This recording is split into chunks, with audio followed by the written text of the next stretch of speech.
for joining me again for another Pixie Talks review vlog. Pixie Talks, reviews and vlogs at Pixie Talks. Pixie Talks, reviews and vlogs at Pixie Talks. Woo! So nothing too terribly exciting this week, as I haven't had a chance to see anything new or trending. I did, however, finally manage to see an older DreamWorks film that I had always meant to see, but never really got around to. So now I get to talk about it. This week, let's look at Megamind. Megamind, incredibly handsome criminal genius and master of all villainy. Oh my gosh, the first thing that I have to say right off the bat is that Megamind is adorable. I fell totally in love with the guy over the course of this movie. I don't see how you could not.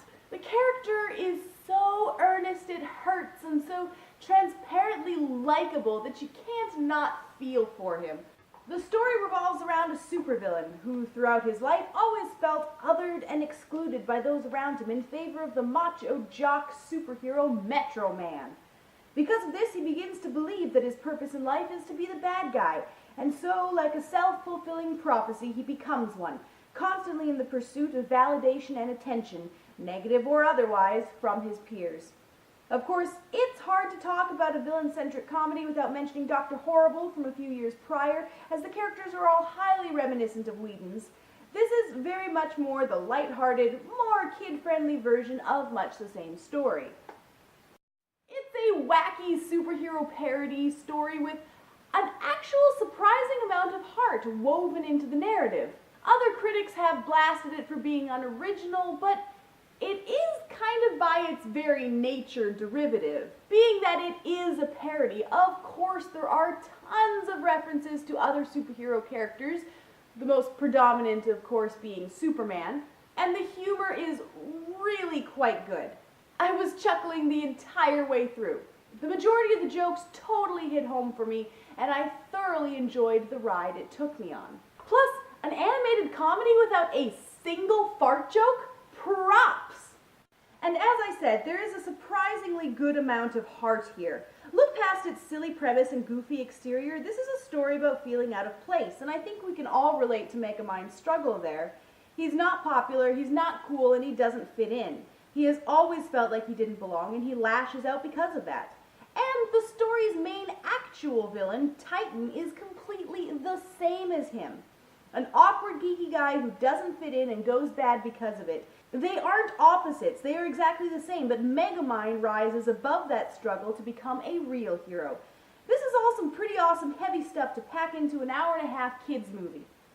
Now I do have to bring up Dr. Horrible's sing-along blog here because the parallels are staggering.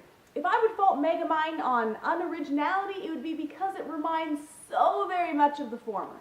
But while Dr. Horrible is a very bleak outlook with a very harsh ending, Megamind is much more optimistic. And it is rather nice that Metro Man is way less of a total jerk than Captain Hammer. But I would really hope so from a children's film. By now, the animated CGI is, of course, a little dated. It has been 5 years since the release of this movie, after all. But to be honest, it still impressed me. What got me the most about its style was how darn well it managed to convey emotion and facial expressions. These characters are expressive and all have a great flair of individuality. The style is certainly no brilliantly textured extravaganza for the eyes, but it doesn't feel like it has aged badly. It still looks very good. I really enjoyed this movie and wish I'd gotten to it ages ago. It was super fun to watch, as hilarious as it was heartfelt and full of endearing and memorable characters. If you haven't seen it yet, that's assuming that I'm not the last person on earth to watch the darn thing, I highly recommend it. Presentation! And that's my review of Megamind. I hope you enjoyed the video. Do please be sure to subscribe for more. I will hopefully be getting a chance to see Home this weekend, so come back for that. You can also add me on Facebook and Twitter, and I'll see you guys next week. Bye!